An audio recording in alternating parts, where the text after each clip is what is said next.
The lesson taught at this point by human experience is simply this: that the man who will get up will be helped up, and the man who will not get up will be allowed to stay down. Personal independence is a virtue, and it is the soul out of which comes the sturdiest manhood. But there can be no independence without a large share of self-dependence, and this virtue cannot be bestowed. It must be developed from within. Frederick Douglass.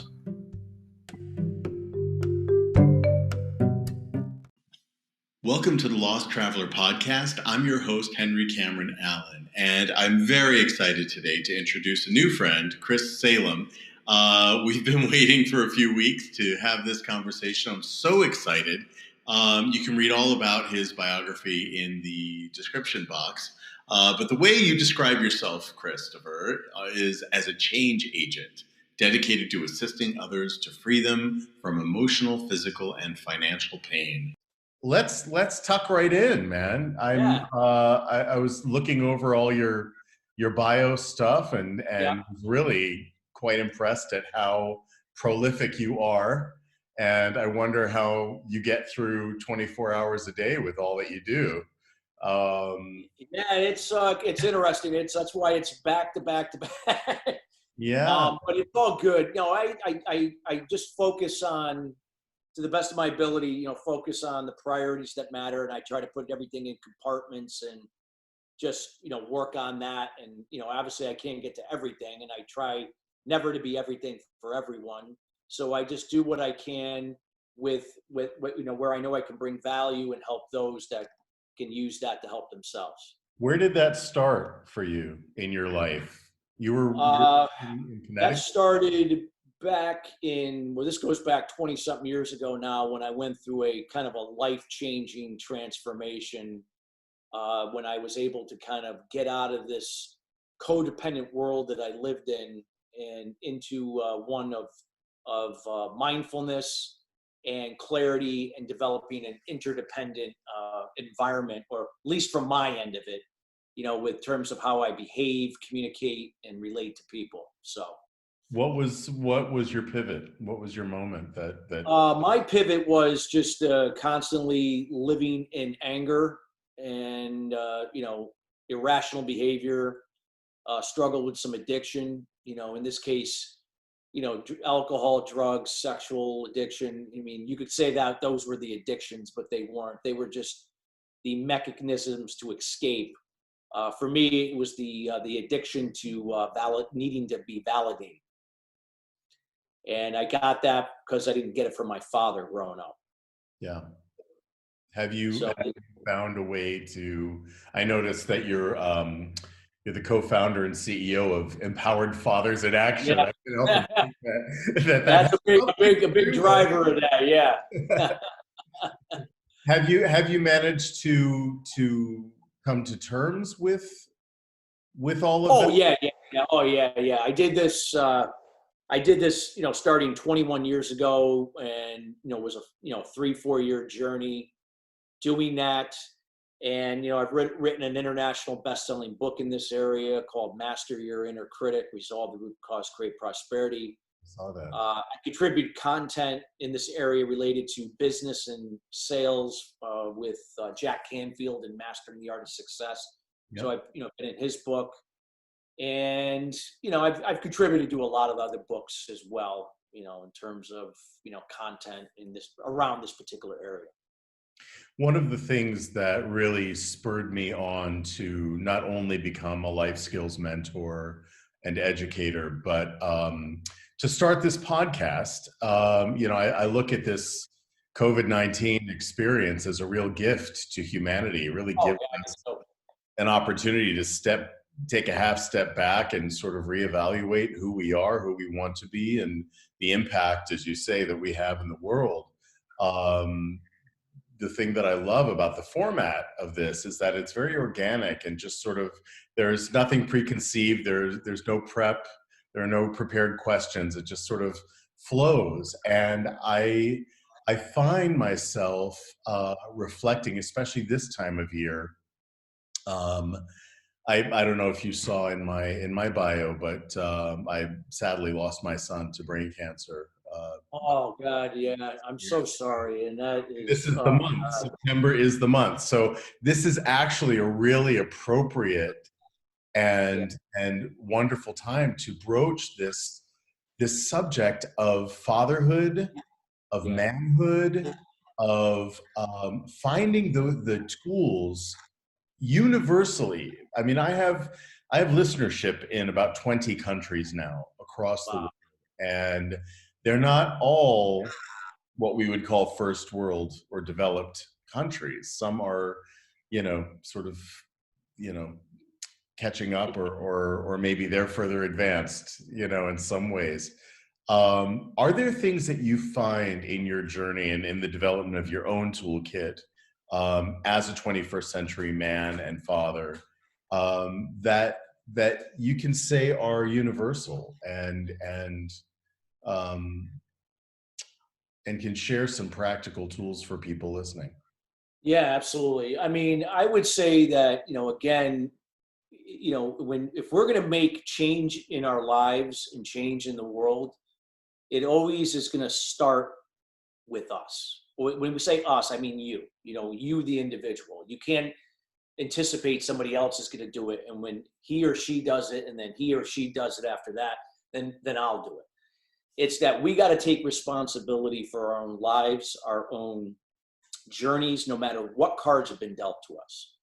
We have no control over what cards have been dealt with us, but we do have control over what we do with it to do whatever we desire to go to learn where we are to where we want to be.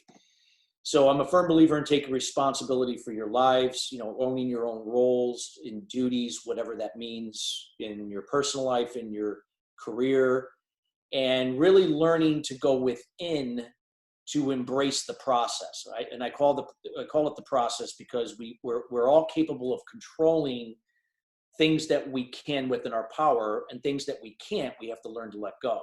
We can control our emotions. Now, some people will tell you that that's impossible. Well, I would have said the same thing 21 years ago because anger ruled my life, and I said I can't get out of anger. I can't see how I can't manage it. It owns me.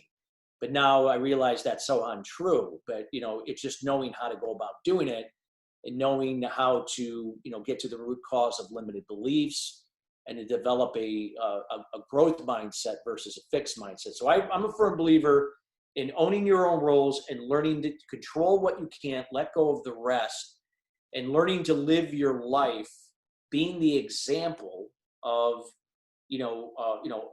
of your behaviors, your communication, and coming from your core values, and being that example, empowering people to do the same for themselves, not telling people how, when, or why to do it, just being that example, letting them figure that out on their own, empowering them to do the same.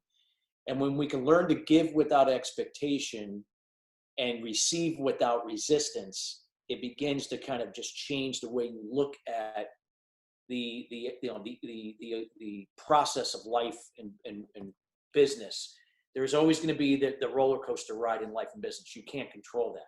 But what we can control is how we manage it, how we deal with it. We're not reacting to it. We're being proactive to find ways that can actually find the blessings and opportunities disguised in it to grow, to lead to the results that we seek, rather than get caught up in the problem and further dig ourselves even more into the hole than really what's happening. And I think oftentimes we get caught up in the things we can't control, things that we're not good at, and then we get caught up in worry, anxiety, struggle, frustration, anger, and all the above.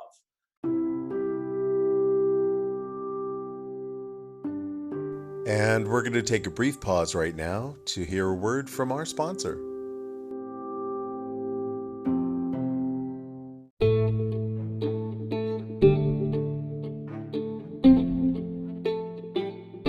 '21st century life skills warrant 21st century education. Every human being is born into a classroom, each of us given the same homework, the same core assignments.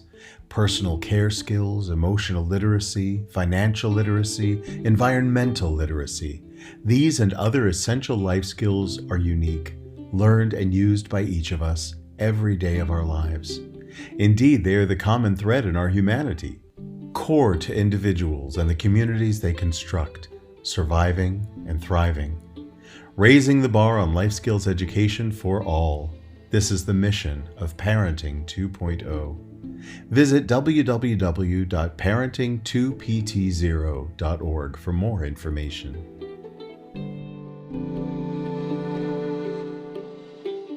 Because of the time and the place that they lived, most of us in America are children or grandchildren or great-grandchildren of immigrants who really had to bend to, trying to find a way to fit into the culture or the, for lack of a better term, the white Christian world.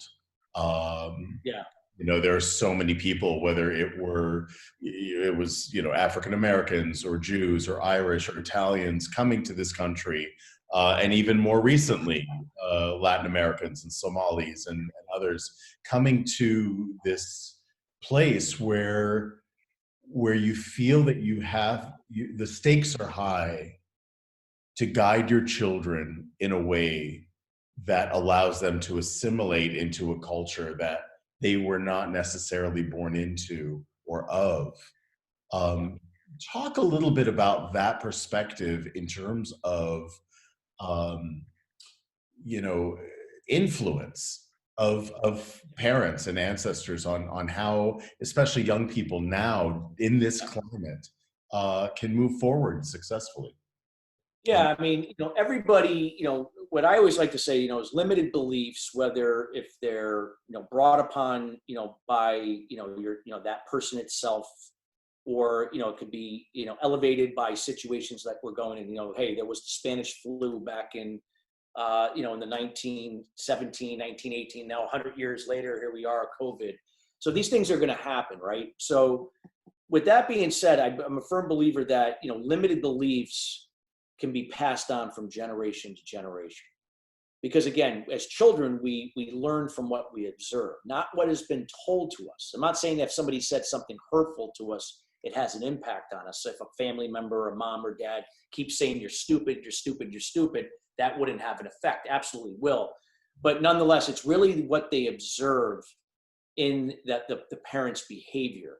So like in the case with me, when I grew up with this constant need for validation is because my father was not readily available. And when he was emotionally checked out. He didn't know how to communicate with me or my brother.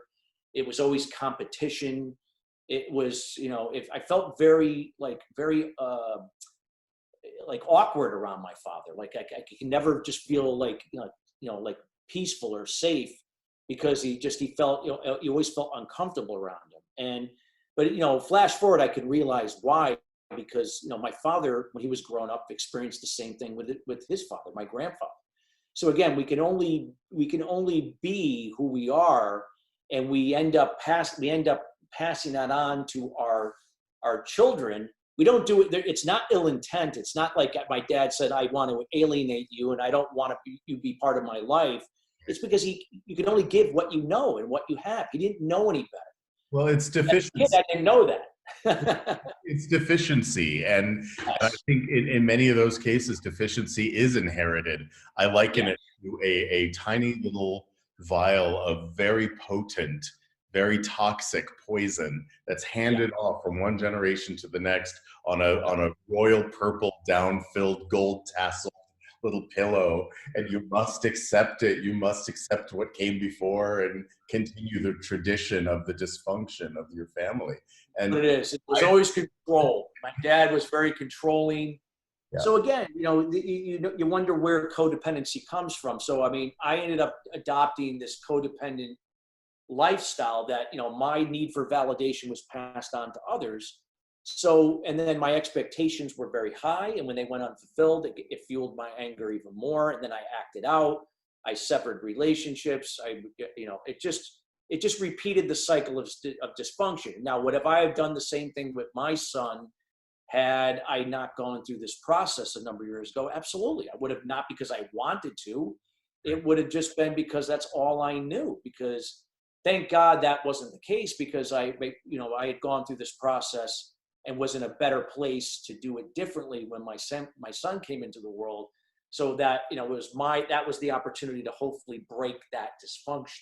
You shifted the paradigm, in other words. Yeah, shifting the paradigm so that when he gets married, that, and he has children, that he doesn't repeat those same behaviors, same mistakes. Now, granted, we're all born with, with little quirks and flaws, and we have strengths and weaknesses, so it's not perfect.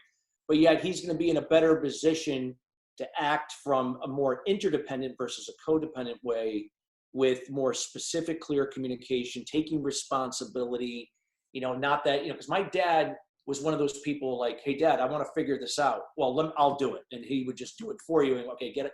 Then, okay, get out of here. I got things to do. And that's how it was. So now it's kind of like, okay, you figure it out.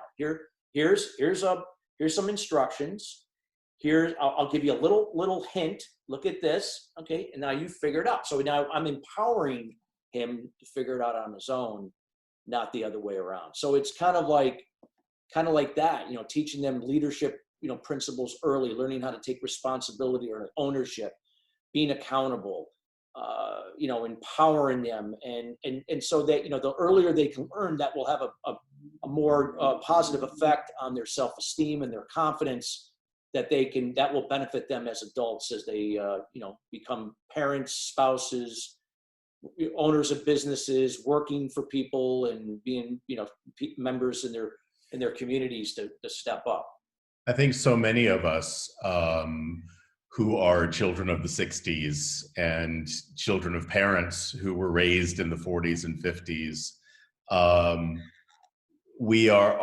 we've somehow managed to bring ourselves and one another, hopefully this is growing still, this movement of allowing ourselves to be nurturers as well as disciplinarians and all of that. Was your mom an influence on you in that sense? Yeah, my mom was a big influence in a lot of positive and negative ways. Positive in that she was very, empathetic, very kind, did everything for my brother and I, but also in a codependent way tend to be a little bit overboard with that, meaning that she went from empathy and kindness often into pleasing and enabling. So that was the only downside. Yet as a kid, you didn't look at it that way. You thought, God, my mom's wonderful. She does all these things, but yet she didn't know. She was only doing what she knew, but yet overall was out of if I had to look at my mom and dad, she was the stand-up parent. And we'll be right back right after this. My dad was basically, the money guy, and, that was it, because there was no other connection. My dad tried to make up for that in the last 3 years of his life. When I was in the hospital for 6 months when I was age 26, and he was there for the first time ever, in my life. And then unfortunately he passed away at the age of 56 from cancer. But I look at my pivot in life came through him. I actually, even for all that time that he wasn't the father I desired him to be, he ended up giving me the greatest gift, or he played a role in giving me the greatest gift on his deathbed. When in my opinion, he was telepathically communicating with me, not verbally, but telepathically, to tell me that you have time to change your life. And if I could roll back the tables of time, I would have done it differently. Don't go down the path I did, because you're going to be on this deathbed like me at the age of 50. And now I look back, I probably would have been the same way. I probably would have been dead by now, because of the way I was living my life up to that point. And that was a pivot point when I decided that I was going to take ownership over my life and career. And I didn't know how I was going to do it. I didn't have any process. It just sort of, like I said, I'm going to take with what I know now and keep stepping forward. And then each puzzle piece of intelligence will reveal itself to open up those doors where I need to go. And sure enough, that's what's happened. And here we are. And, I've been an example of it for 21 years. So That's it's fantastic. been a great ride. And I think I'm thankful and grateful that I did go through that struggle for the first 30 years of my life, because I wouldn't be able to be the example I am today for my family and my and people that I impact through my coaching or my doing business with, or people in the community, if I had it, and it just makes me that much more grateful. I don't react and get caught up in all the things that people normally can bend people out of shape. I just doesn't kind of. Well, I have so many clients who have gotten caught in the trap of quote unquote, that's how I was raised, Yes. sort of an excuse for not becoming more proficient or not seeking the opportunities around you. I mean, thank goodness you had that opportunity to not only find forgiveness, but that awareness that your father's deficiencies did not have to be your own. It's times like those that I look back and value the most, I think, because it gives us the opportunity to become the parents that we didn't get to have, and the kind of mentors that we didn't get to have in our foundational years, doesn't it? Yeah. Uh, and what a great thing. I'm finding now, I mean, this is the first time we're meeting, but I feel like there's a frequency that's out there right now, that those of us that are sort of dialed in are finding one another. And there's great strength in that.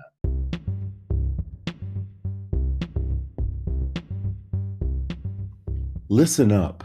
How can a sock, a patch, or an insole help so many people live their best lives pain-free, balanced, and strong?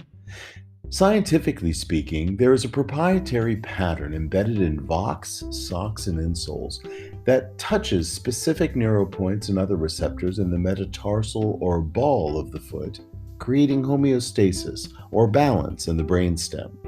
This prime real estate in your brain is responsible for automatic functions like balance, stability, strength, power, range of motion, flexibility, mobility, and so much more. The Vox patch works in the same way, but it uses receptors on other parts of your body to elicit the same response. The moment your receptors touch this Vox technology, it opens up communication pathways throughout your unique system, allowing you to become instantly stronger, more balanced, have less pain, and increased range of motion. In short, Vox technology helps optimize the brainstem, allowing your body to self-regulate and self-heal. Vox products are non-electrical, non-invasive, have no negative side effects, no metals, magnets, or plastics, and are drug-free. Results are instant, scientifically proven, and time-tested. For a limited time, buy any 2 items and get 1 pair of socks or thin insoles free, a savings of up to $50. Contact Diane Dinkmeyer at voxlife.com for more info. That's Diane Dinkmeyer at voxlife.com. You'll be glad you did.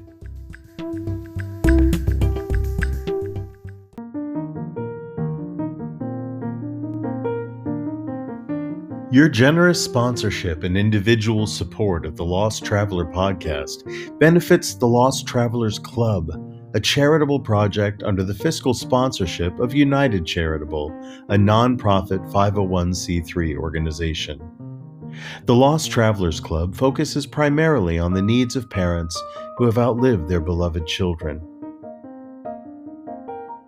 We recently launched our new Brain Candy Project wing, providing art supplies to children still struggling with critical or terminal health-related conditions. We hope to raise enough funds to launch Brain Candy, an arts and literature magazine created by and for these young people. Find out more at www.braincandy.online. Thank you.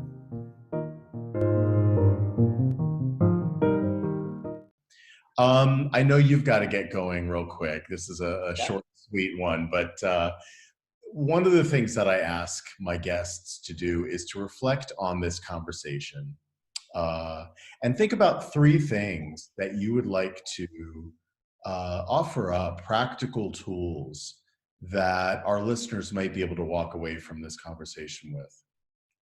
I would say that again, it always starts with awareness, just to be really true of where you are right now and where you want to be.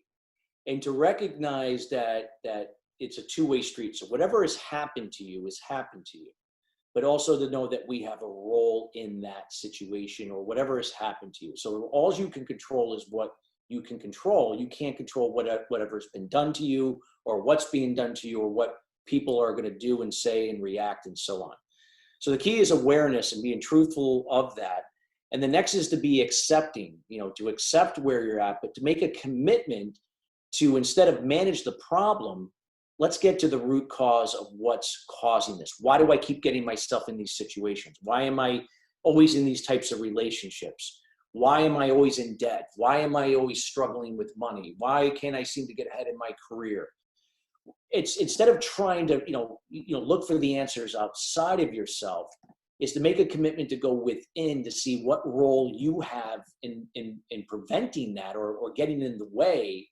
And oftentimes it's limited beliefs that go back to your childhood and often tied to a parent, whether it's a father, mother, and really getting to that root cause of those limited beliefs to fully let them go. Not only from the source, in my case, I forgave my father, but more importantly, I had to forgive myself and to give myself permission to embrace a process that I needed to learn new patterns of how to live life and to find harmony. I needed to develop new habits that would serve me to be more productive, to be more focused, to be more decisive, to take more risk, to not be afraid of failing or making mistakes and learning from it. So it's, then, making a commitment to really get out of the problem from limited beliefs into the solution, and then to embrace that new pattern or those new patterns of habits and disciplines over time to take it to where you want to be. So I'm a big believer in that if you want to create the life and career or whatever is important to you in your life,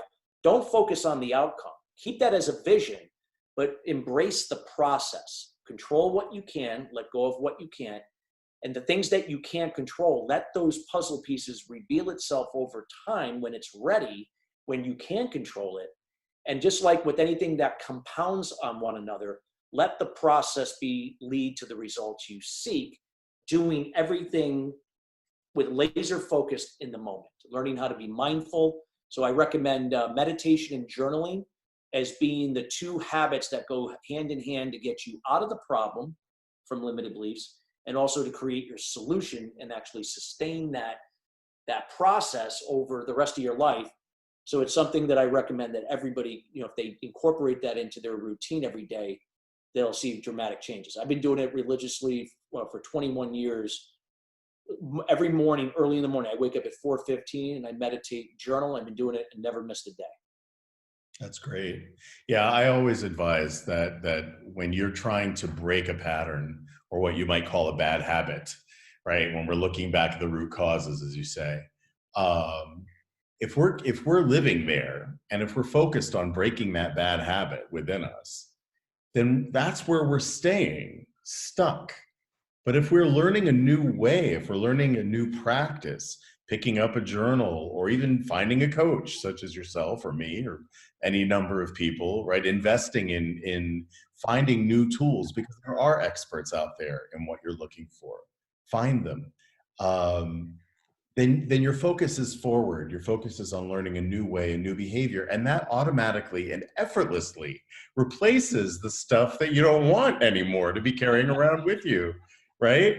And what a beautiful thing. It's a much easier, I think people work too damn hard at it, frankly. Yeah, And stop trying to stop struggling. I mean, I'm not saying struggle, it's impossible to turn off, but right. if you learn to control what you can and let go of the rest, you'll begin to see that it could be a little bit, you take that load off of you, and just like with anything, you'll get through it. And if you trust the process, you'll end up coming out ahead. And enjoy the ride. Enjoy the ride. That's the process. It's like in the old R game. films, that old jalopy that's bouncing up and down, bouncing, and it's got a pile of suitcases in the back. And with every bump, another suitcase gets jettisoned out of that jalopy. Yeah, exactly. The load, have fun, enjoy the ride. Man, thank you so much for taking your time and Thank you. you're a busy man. Thank Let's do this again sometime. There's so much more. Absolutely. No, this was fabulous. I love this conversation. I could talk to you hours about this. And I think what you brought up today is so important for people. And like you said earlier, this is a blessing in disguise because we may never, well, at least you and I will never see this again in our lifetimes. But nonetheless, it's a blessing that this could be an opportunity for someone to really make that transformation in their personal lives, because whatever happens in your personal life affects your career, your business. Whatever happens in your career and your business affects your life. So don't think it's separate. You think you can separate the two, but it all ends up merging together. So address it now so it impacts both of those areas in a positive way. Excellent.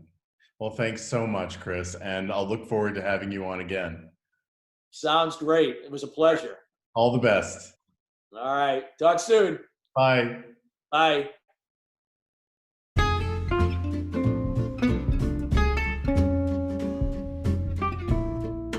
You've been listening to The Lost Traveler with Henry Cameron Allen.